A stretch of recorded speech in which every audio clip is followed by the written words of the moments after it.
नमस्कार विद्यार्थी मित्रांनो, सफर मेट्रोची या पाठात पुन्हा एकदा तुमचे स्वागत। आज आपण बालभारती पाठ्यपुस्तकातील धडा क्रमांक 16वा सफर मेट्रोची अभ्यासत आहोत आणि या धड्याचा हा सेशन क्रमांक 3 आहे।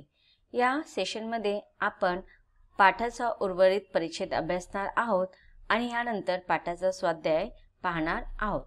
चला तर आपण सुरुवातीला या पाठाचा उर्वरित परिच्छेद जाणून घेऊया। मुलाखतीच्या दरम्यान पुढील प्रश्न विचारण्यात आलेला आहे रुपाली चव्हाण यांना। मेट्रोत एका वेळी साधारणतः किती प्रवासी प्रवास करू शकतात? रुपाली उत्तर देते की मेट्रोत एका वेळी साधारणतः 1500 प्रवासी प्रवास करू शकतात। प्रश्न, मेट्रोचे वेगळेपण काय? रुपाली सांगत आहे की मेट्रोचे डबे स्टेनलेस स्टीलचे बनलेले असतात। विशेष म्हणजे हे डबे वातानुकूलित असतात। आता हे बघा, आपण मेट्रोचे जर डब्यांचं जर आपण वर्णन पाहिलं तर अधिकतर जी वाहनं असतात ती पत्र्यांपासून बनवलेली असतात, पण हे मेट्रोचे डबे हे स्टेनलेस स्टील पासून बनवलेले आहेत आणि मेट्रोमध्ये प्रत्येक डब्यामध्ये एसी बसवल्या कारणाने तेथील वातावरण वातानुकूलित असतात। डब्यात व स्टेशनवर CCTV कॅमेरे लावलेले असतात। मेट्रोचे दरवाजे आपोआप उघडतात, मात्र ते आपोआप बंद होत नाहीत, तर ते पायलटलाच बंद करावे लागतात। आता इथे तुम्हाला मेट्रोची विशेषता ते सांगत आहेत की मेट्रोमध्ये प्रत्येक डब्यामध्ये आणि प्रत्येक स्थानकांवरती काय केलेलं आहे, CCTV कॅमेरे लावलेले आहेत। त्याच्याबरोबरच ते सांगत आहेत की मेट्रोचे दरवाजे आपोआप बंद होतात, परंतु ते आपोआप बंद होत नाहीत, उघडतात ते आपोआप, परंतु बंद करण्यासाठी ते पायलट जे असतात, चालवणारे वाहक जे असतात मेट्रोचे, तेच बंद करू शकतात। पायलटसाठी बंद कॅबिन असते। कॅबिनमध्ये मेट्रो चालवण्याची पूर्ण यंत्रणा बसवलेली असते। मेट्रोच्या यंत्रणेत मध्येच बिघाड झाला तर काय करायचं याचंही पूर्ण प्रशिक्षण पायलटला दिलेलं असतं। पुढील प्रश्न विचारलेला आहे की मेट्रो दिवस रात्र धावते का? रुपाली याचं उत्तर सांगत आहे की मेट्रो सकाळी 5:30 वाजल्यापासून ते रात्री 12 वाजेपर्यंत सुरू असते। पुढचा प्रश्न विचारण्यात आलेला आहे की टोकन म्हणजे काय? तर इथे रुपाली टोकन म्हणजे काय या प्रश्नाचं उत्तर सांगताना म्हणत आहे की मेट्रोमधून प्रवास करण्यासाठी टोकन दिले जाते। टोकन म्हणजेच मेट्रोचे तिकीट होय। तसेच रोज मेट्रोने प्रवास करायचा असल्यास प्रीपेड कार्डही मिळते। प्रीपेड कार्डमध्ये भरलेले पैसे प्रवासानुसार संपत जातात। ते संपले की पुन्हा मेट्रोच्या तिकीट विंडोवर जाऊन त्यात पैसे भरावे लागतात। मेट्रोने प्रवास करतेवेळी हे टोकन किंवा प्रीपेड कार्ड असावेच लागते। हे टोकन टाकल्यावर किंवा प्रीपेड कार्ड मशीनवर ठेवल्यानंतरच मेट्रोचे दरवाजे उघडतात आणि मगच प्लॅटफॉर्मवर जाता येते। म्हणजेच कुणी विना तिकीट प्रवास करू शकत नाहीत। थोडक्यात आधुनिक सोयींनी परिपूर्ण अशी ही मेट्रो आहे। बघा, इथे आता आपल्याला मेट्रोचं वर्णन करताना रुपाली सांगत आहे, इत्थंभूत माहिती तिने आपल्याला सांगितलेलं आहे की मेट्रोचे डबे कसे असतात। त्याच्यानंतर सांगितलेलं की जसं आपल्याला कोणत्याही वाहनाने प्रवास करायचा असेल तर आपल्याला तिकीट काढावं लागतं, त्याप्रमाणेच मेट्रोच्या तिकीट म्हणजेच काय, ते टोकन असतं आणि ते टोकन आपल्याला कुठे मिळतं की मेट्रोच्या तिकीट विंडोजवरती मिळाले जातं। एकतर टोकन काढलं जातं किंवा प्रीपेड कार्ड वापरलं जातं। प्रीपेड कार्डमध्ये ज्या प्रकारे आपण पैसे भरतो त्या प्रकारे ते प्रत्येक प्रवासाप्रमाणे ते प्रीपेड कार्डमधील पैसे संपत असतात आणि मग जेवढे पैसे आपण त्याच्यात भरलेले असतात, प्रीपेड कार्डमध्ये टाकलेले असतात, ते संपल्यानंतर पुन्हा आपण मेट्रोच्या तिकीट विंडोवरती जाऊन त्यामध्ये आपण पैसे भरू शकतो। आणि मग जेव्हा आपल्याला मेट्रोने प्रवास करायचा असेल तर त्या मेट्रोने प्रवास करण्यासाठी आपल्याला टोकन किंवा ते प्रीपेड कार्ड असावेच लागतं, त्याच्याशिवाय आपण प्रवास करू शकतच नाही। जसं जर समजा आपल्याला ट्रेनने प्रवास करायचं असेल तर कधी कधी आपण विदाऊट तिकीट आपण ट्रेनने प्रवास केला तरी काही फरक पडत नाही। जेव्हा TC आपल्याला पकडतो तेव्हाच त्या समोरच्या व्यक्तीला तिकीट नसेल काढलं तर समस्या निर्माण होऊ शकते।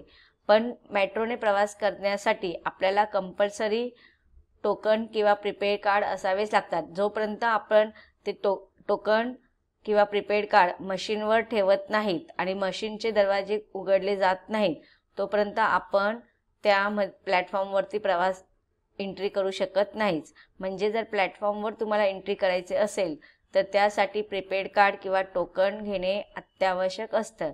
म्हणजेच कोणी विना तिकिटाचा प्रवास करू शकत नाही. तर अशा रीतीने अत्याधुनिक सोयींनी परिपूर्ण अशी ही मेट्रो आहे. जर आपण ठरवलं की आज मला मेट्रोचा प्रवास करायचा आहे आणि मी बिना तिकीट मेट्रोचा प्रवास करेन, तर असं शक्य होऊ शकत नाही. आपण लगेच पकडले जातो. जर चुकून आपण एंट्री जरी केली तरी पण एक्झिट होताना आपल्याला, जसे एंट्री करताना आपल्याला टोकन आणि प्रीपेड कार्ड लागतात, तसंच आपल्याला एक्झिट म्हणजेच त्या प्लॅटफॉर्मवरून बाहेर पडताना सुद्धा आपल्याला प्रीपेड कार्ड किंवा टोकनची गरज असते. त्याच्याशिवाय आपण बाहेर पडू शकत नाही. जर प्रवासाच्या दरम्यान चुकून आपल्याकडनं प्रीपेड कार्ड किंवा ते टोकन जर हरवलं तर आपल्याला त्या प्लॅटफॉर्मवरून बाहेर पडण्यासाठी सुद्धा अनेक फॉर्मॅलिटीज कराव्या लागतात.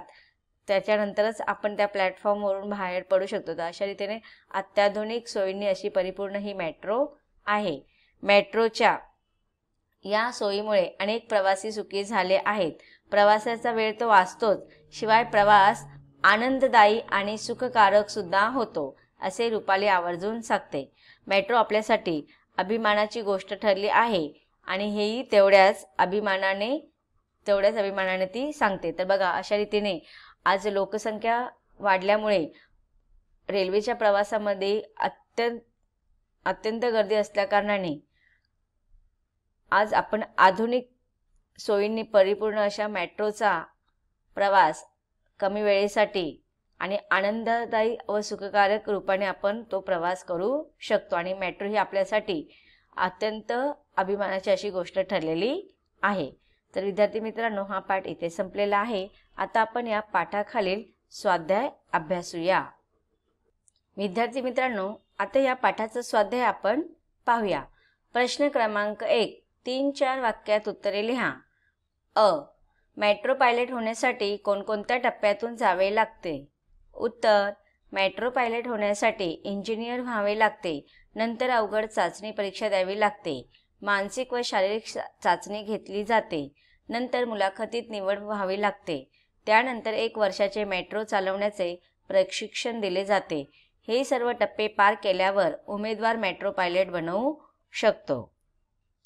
पुढचा प्रश्न आता बघूया आपण. पहिल्यांदा मेट्रो चालवताना रुपालीची मनस्थिती कशी झाली होती? उत्तर: पहिली मेट्रो चालवण्याची जबाबदारी रुपालीवर होती, म्हणून तिच्या मनात थोडी भीती होती. सर्वांना नीट घेऊन जाईन की नाही असे विचार तिच्या मनात येत होते. पुढचा प्रश्न आहे मेट्रोच्या उद्घाटनाचा दिवस रुपालीसाठी अविस्मरणीय का होता? उत्तर: मेट्रोमध्ये मुख्यमंत्री, उपमुख्यमंत्री, अनेक मान्यवर मंडळी, मीडिया तसेच रुपालीच्या. पुढील प्रश्न आहे मेट्रोच्या उद्घाटनाचा दिवस रुपालीसाठी अविस्मरणीय का होता?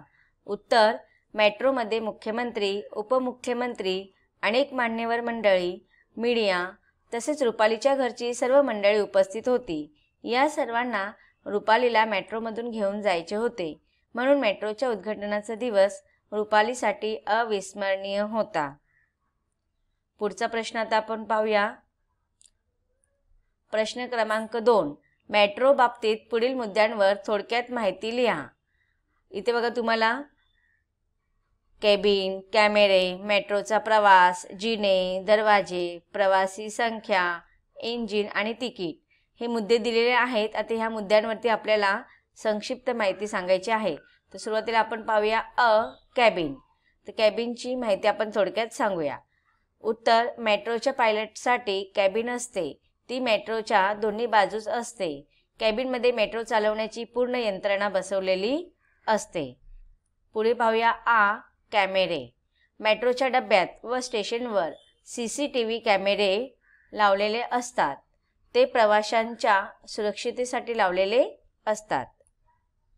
पुढचा आहे मेट्रोचा प्रवास.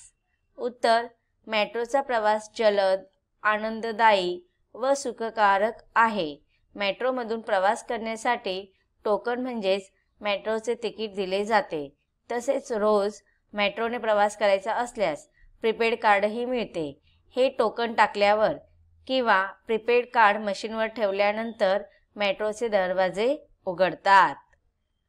पुढील मुद्दा आहे ई, जिने. प्लॅटफॉर्म चढण्यासाठी व उतरण्यासाठी सरकते जिने असतात. पुढचा मुद्दा आहे उ, दरवाजे. मेट्रोचे दरवाजे आपोआप उघडतात, मात्र ते आपोआप बंद होत नाहीत, तर ते पायलटला बंद करावे लागतात.